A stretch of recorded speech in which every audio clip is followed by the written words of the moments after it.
Welcome, readers. Thank you so much for tuning into today's K-12 Summer Author Talk series brought to you by the Library Speakers Consortium. The Library Speakers Consortium is a partnership of more than 500 library systems across the United States, Canada, and New Zealand with the goal of making author talks more accessible to communities of all sizes. I am your host, Jasmine Castillo, here today with the author and illustrator of this amazing book, Vamos, Let's Go to the Library, a perfect addition to your summer reading list. Let's welcome Raúl The Third. Hello, Jasmine. How are you today? Thank you so much for joining us, Raúl. Where are you joining us from? Well, today, I live in Boston, but today I'm super excited because I am actually in El Paso, Texas. And what's pretty great about the Vamos series, and even Vamos, Let's Go Read, is I base most of those stories, so not actually all of those stories, on the border town that I grew up in. So you see a lot of Juarez and El Paso in the Vamos books. Yes, I love that for you. Well, I know everyone is excited to get started, but before we begin, let me pause to remind you that you may submit questions during the talk by clicking the questions button below the live stream video. We will be drawing along with Raúl today, so be sure you have a paper and pencil ready to go. Raúl, I love visiting the worlds of Vamos. They've gone to the market, they've crossed the bridge. What are Little Lobo and his friends up to in this book? So I don't know if you remember, but a few years ago, I designed the American Library Association Read poster. And I drew it up, read, vamos, let's go read. And I finished it and I loved it. And so I sent it to my editor and I was like, I think this has to be a book. And I was so happy when she said yes, because when I was a little kid, one of my favorite places to visit, it still is, was the library. So Vamos, Let's Go Reads finds our characters visiting La Biblioteca, but on a very special day, the day that the library is throwing this amazing book festival called the Libro Love Book Festival. I love the library. And speaking of, the first thing I read in your book was the dedication to your favorite librarian. Can you tell us more about her? Yeah, so the librarian, honestly, like if I had the chance, I would have dedicated it to so many librarians, but I chose one. And the librarian that I chose to dedicate the book to was Kathy Camper. The reason why I chose Kathy Camper is because thanks to Kathy and our collaboration, I am a professional author and illustrator. Many years ago, I used to make what are known as zines. A zine is a self-published magazine. I used to use Kinko's. Kinko's was my first publisher. But Kathy was like, hey, Raúl. She saw one of my zines and she was like, hey, Raúl, would you be interested in collaborating with me on something? Collaboration is when you work with someone to create something unique and special. And the book that we collaborated on turned out to be our first published book, Lowriders in Space. And I have been a fan of yours since then. That's a really great series. Yeah, it's about 11 years now. Yes. Vidal from LA County Library is curious, what books did you love as a child? Boy, I love so many books, but I will say this about the kinds of books that I read. And this is one of the things that I love about books and the types of books that I make. I don't just pick up books for reading as much as I love reading. I also pick up books because of the artwork that is inside of the books. When you have a book with artwork, you can learn so much about so many different approaches to how to make art. And so some of those early books that I loved were books like Danny and the Dinosaur by Sid Hoff, or In the Night Kitchen by Maurice Sendak. This one you'll totally get. Busy Town by Richard Scarry, which is kind of like Vamos. When I pitched Vamos, I pitched it as Richard Scarry on the border.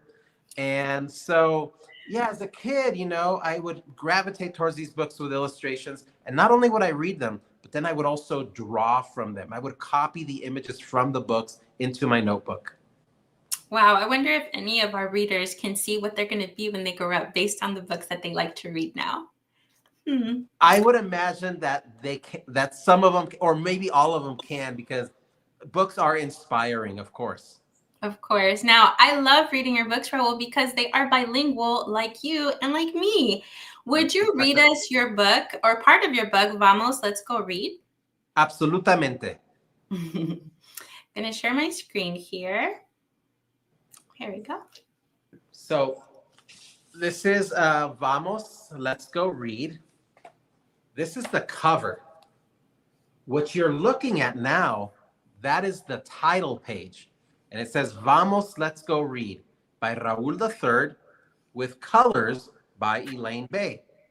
And I love drawing the title page because it's an opportunity to introduce readers to what the book is going to be about. And right on top of the building there, you'll notice it says Vamos a leer, which is Spanish for let's go read. And of course, like in every other World of Vamos book, Kooky Dookie is shouting out, Vamos, let's go read. On his right is La Chida, the skateboarding cheetah, the dog Bernabe, Cocorocho, the cockroach, Little Lobo, and his wagon.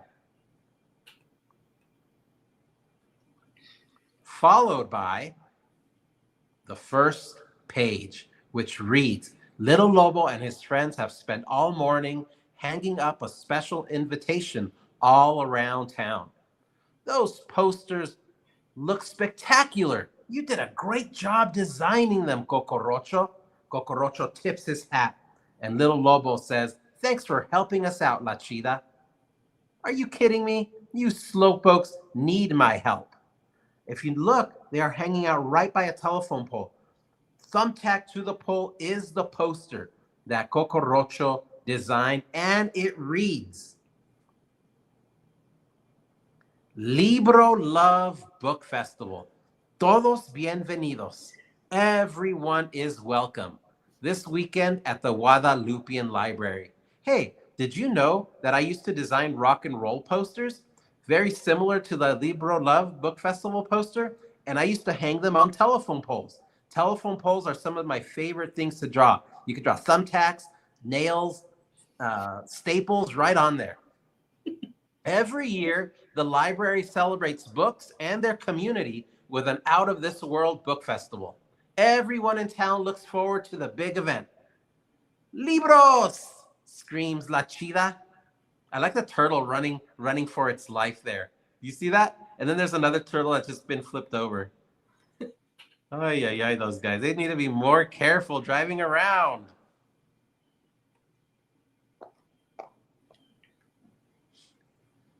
The Guadalupean Library was built when the desert town was under the ocean. Books written by trilobites, ancient sea creatures, are the oldest in the collection. The library has always welcomed change and all of the creatures who have wandered or swam through its doors.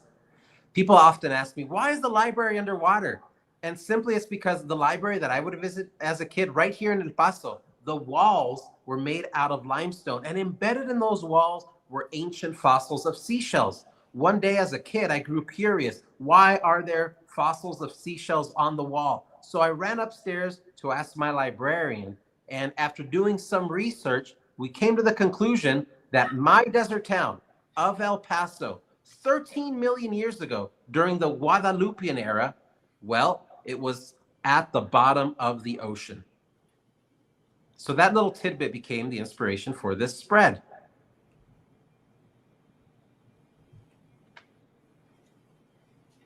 So I don't know about you, but there are so many different ways of reading, right? We could read on our iPads. We can read by listening to books on our earphones, or we could read the old-fashioned way, just flipping through pages.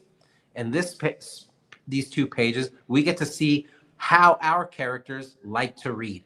Little Lobo and his friends each love the library for different reasons. Little Lobo traces out new routes for his deliveries in the map room. I know these cities like the back of my paw. Bernabe likes to read romance novels in the tea room. What is he reading there? Like water for kibbles. Oh, and in the top, you see that poster? It's a fire hydrant, and it says "Love Notes, Love Letters" by P Dogs. Kooky Dookie loves to play video games while listening to books on tape in the computer room.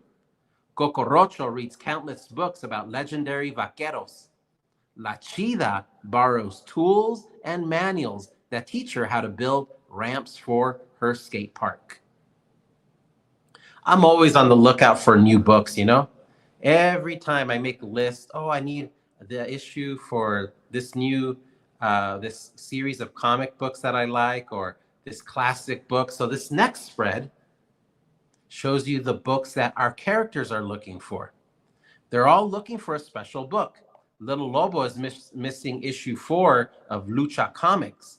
Bernabe hopes to find the Puppy Love Valentine's Day special. Cocorocho is searching for Secret Graffiti Language of the Cowboy Cucarachas by C. Racha. Kooky Dookie is looking for Gallos of the Corn to complete his Estefan Rey collection. And La Chida would love to find the legend of the Punk Nopal to learn more about the mysterious succulent.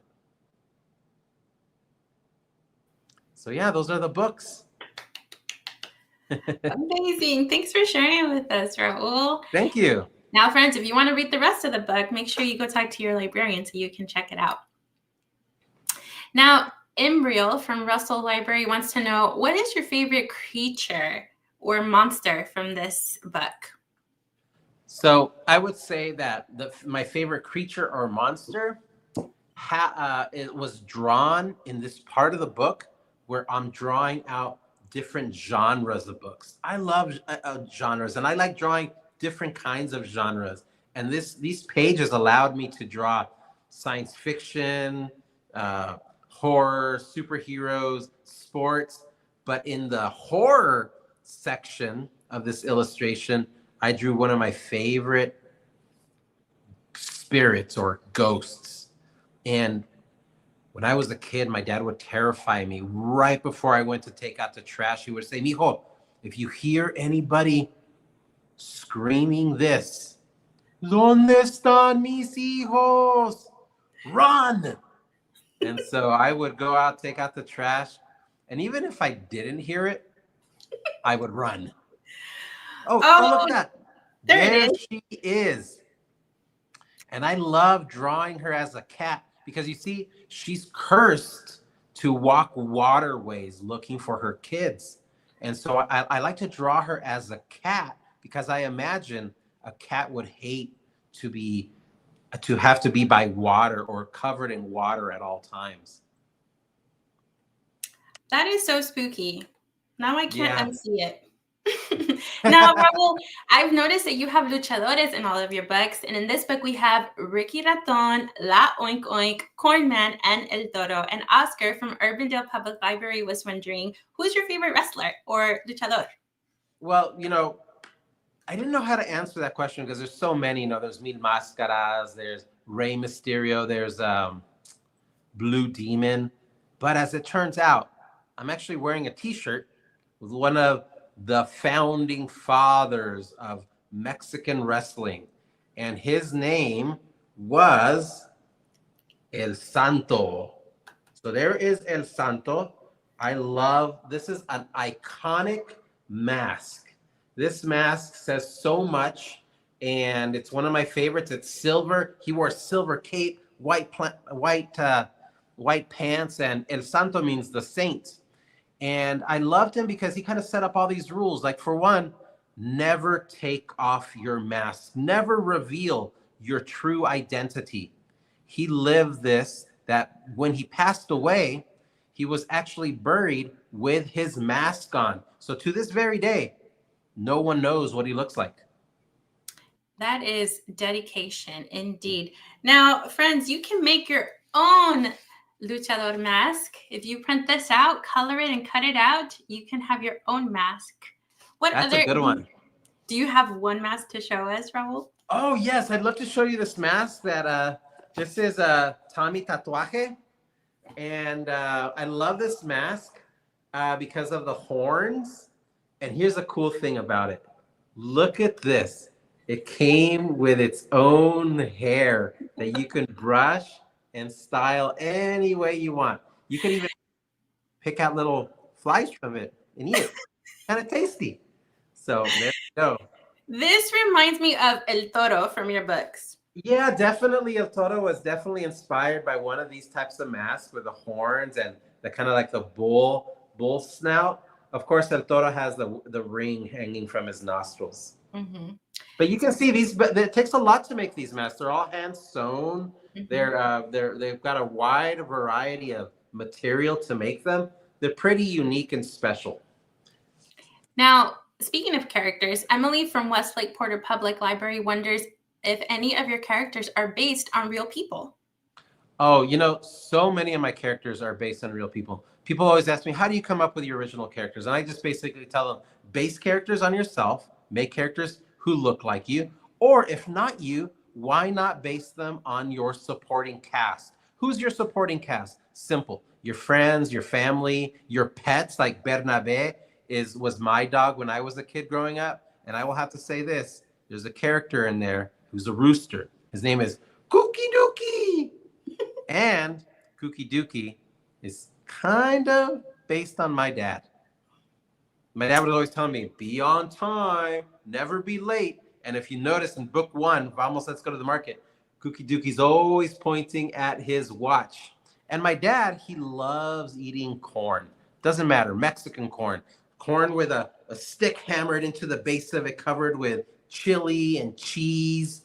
And so in book number 4 or 5, Vamos, Let's Go Read, Kooky Dookie designs his own wrestling mask. And once he turns around, he reveals that his name is Corn Man, El Hombre Elote. I love it, Corn Man. And what a great homage to your father. Thank you. Thank you.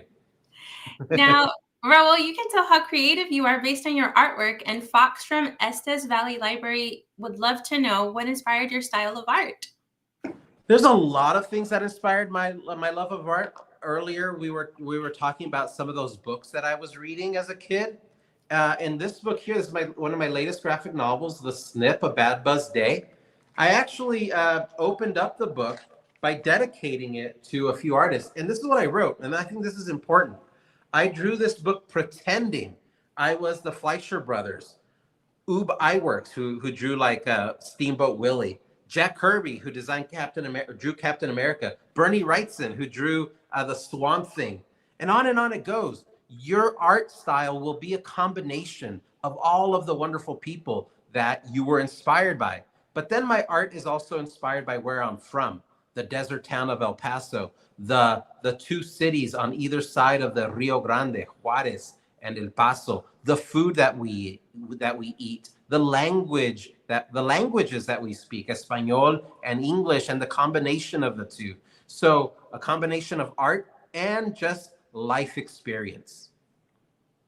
And speaking of art, we have a live question from Rice, and they want to know what the painting is in the background. It looks so cool.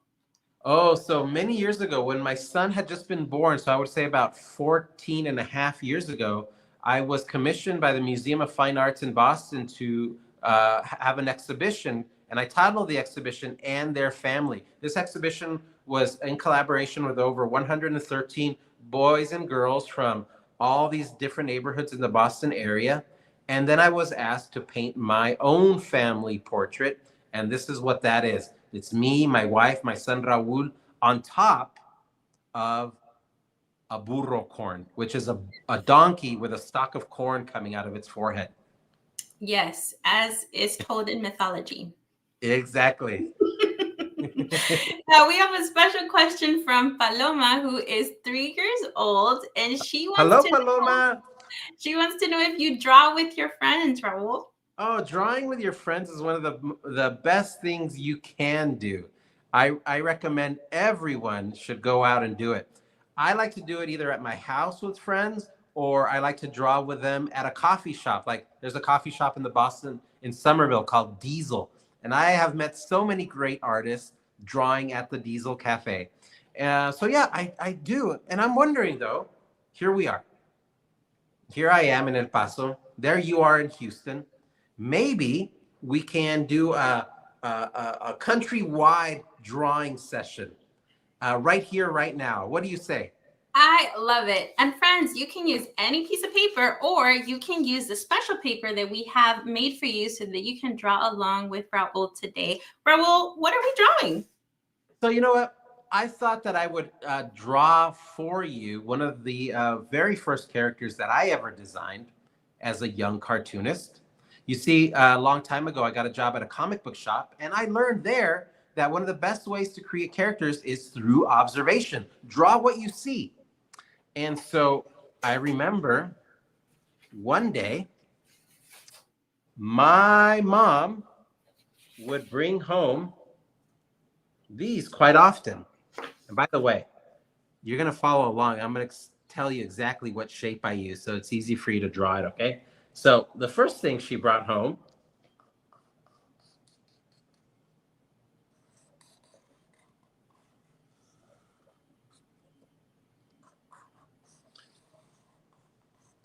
was a pot. So you could start with a square, and on top of the square is kind of like a longer, skinnier rectangle type shape. At the bottom, I noticed of this pot, there were 3 little holes that looked like tunnels. And I like to draw them in. I later learned that that's where excess water could come out of. What I like to do, you see those are the 3 little holes. What I like to do is I like to go in and I like to darken this part of the line here. And I do that because this is kind of like a lip and it hangs over the pot. And by drawing that darker line, what you are doing is you are creating almost like a shadow right underneath that ledge. And that gives your drawing almost like a 3D look. Now, what I'm going to do, this is an easy step. You're going to draw a line right above that other line there. And I'll show you why. Because you see, the day after my mom brought this pot home, she put a plant right into the pot. And what you're going to do is you're going to draw an upside down water drop to create this plant. The moment I draw it in here, you're going to know exactly what kind of plant it's going to be if I'm doing my job correctly as a cartoonist. Let's see here. Voila, look at that. Can you tell what kind of plant that's going to be? I think some of you can. Hey, if you do know though, don't tell anyone, okay? Until we reveal it. All right, so now what I'm going to do is I'm going to go in and I'm just going to kind of draw two little semicircles. And now you can see it actually looks like that plant is sticking right out of the middle of that pot. So this plant must have been really happy to be living in our casa, in our house, because the day after that, it grew a little red bulb, just like so. Now, if you know the desert, you know that you could eat that. You can peel the red skin off of it and eat it. And inside is this delicious fruit called fruta de tuna, which is really sweet. So day after this little red bulb grew, this flower sprouted out of the tip. There's that flower. That's when I grew curious, my friends. I'm a curious guy. But you know what they say? Curiosity killed the cat. When I got up close to that flower, I accidentally touched the plant. And what do you think I said? Ouch. Ouch, exactly. As I said ouch, I dropped this. And from that day forth, there was a crack right down the center. Kind of like this. You see? Kind of like that. Yeah, there was a crack right down the center. You see what had happened? Now, the reason I said ow is surrounding this plant. Now I'm just going to go ahead and tell you the name of the plant. This nopal, You say cactus in anglais, in English, but I am going to go ahead and just tell it to you in Spanish. It's nopal. Can you say that? Nopal? Nopal. You got it. So there you go. There's no nopal. One of these espinas, one of these spikes had pricked one of my fingers. And that's when I thought to myself, this might be the perfect observational drawing to turn into a character. And so I went in, I drew an eye, and I draw an eye like that, like an upside down U. Then I draw a flat line right underneath it. Then I draw in the pupil, which is just basically an oval shape, but I like to kind of leave a little hollow there. And then I darken it in. And what that hollow does, it's almost as if light is reflecting inside of the eye. And it gives the appearance of life or light in the eye of your character. And I went in and I thought, that's a really cool tip, Raúl. Thank you. Then I went in, I gave it a little frown, but I thought to myself, you know what? This guy isn't sad. He's more of a surly character. So one cool thing about cartooning, with one line, you can change the attitude of the drawing. So I went in and I just drew this line. And immediately he looked like a rebellious plant out for no good. And I thought to myself, what name should I give him? At that time in my life, I was dedicated to watching a channel on TV that I lovingly referred to as MTV. And on MTV, I would watch all kinds of different music, including punk rock. And sometimes the punk rockers would have mohawks just like this one here. And so I decided to name this dude. And by the way, if you're going to write these letters, make them sharp. Why do you think you should make these letters sharp? Punk. Oh, that's a bad P. Punk. Nopal. And I made the letters sharp because he's a sharp character. You get too close, you're going to get bit. So there it is. The punk nopal. And don't forget, at the bottom of your drawing, give yourself credit for the awesome drawing you made and give it a little signature. Your drawings are valuable, they're important, so I want to remember who did it. There's Raúl the Third. Did you sign yours, Jasmine? I'm signing mine right now. Do you want to see my punk nopal? I want to see it. Oh, look at it. Ooh, and look at your signature. That's professional. And you had red. Thank you so much for teaching us how to draw such a cool character. You're welcome. Oh, can I tell you something about the punk nopal? Tell me. I hide the punk nopal in every single World of Vamos book. You know what? I even hid him in one tiny detail in the snips. Sometimes kids find him immediately, but there are other kids who are still looking for him to this very day. Jasmine, would you like to try to find him in this spread right here? Maybe you can figure out where he is. I see him. He's right there at the bottom. There he is, Pug Nopal. So do me a favor. Go back and read all of your World of Vamos books. Enjoy them. Then go back and see if you can find the Pug Nopal. That's amazing. Raúl, I had so much fun with you, but unfortunately, our time is up today. Oh, that was so fast. Thank you so much. Thank you so much for joining us today. It's truly been a pleasure to talk to you. Any last words for our public library patrons and librarians? Keep reading, keep drawing, and have a great time. With that, I also want to extend a huge thank you to all of our viewers for tuning in into our author talk today. Without your support, none of this would be possible, and we thank you for choosing to spend your time with us. As a reminder, below the live stream video, you can find a link to the resources area, which contains links to the author's books and several other exciting resources. We look forward to seeing you all again for our next author talk. Once again, I am Jasmine Castillo with the talented Raúl the Third. Thank you for joining us.